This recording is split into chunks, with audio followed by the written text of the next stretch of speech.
Magagayo na paintings tampok sa sarong regional competition sa probinsya ng Sorsogon. Uyan report ni Jessie Cruzat. Makulor asin magagayo na paintings. Ini ang pigbungsod sa pigkondusir na regional painting competition sa probinsya ng Sorsogon na may temang Sorsogon, Now and Beyond. An exhibit ginibo sa Logan Kapitolyo kan probinsya ng Sorsogon asin pigpartisiparan kan artists gikan sa manibaybang parte kan Bicolan. Huli tapig partisiparan kan mga tagaluwas ng Sorsogon ang aktibidad. Aminado ang organizers kaini na naging angat sa sainda ang transportasyon ngunyang pandemya. Alaga dahin na naging ulang tanganing idagos ang programa.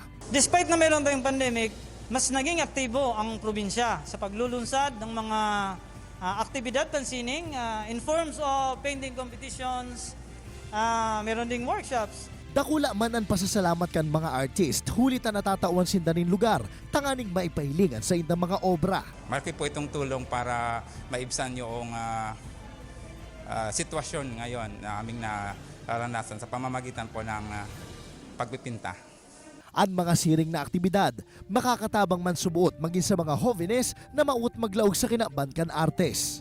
Join lang po kayo ng join sa mga competition, tapos diyan kayo makakamit ng mga artist na pwede magbigay sa iyo ng mga tip. Obheto subuot kan kompetisyon na masuportaran ng mga pintor sa rehiyon. Pig-share tuman kan organizers na nautob ang health and safety protocols sa pagkondusir kan programa. Ini si Jessie Cruzat, Balitang Bicolandia.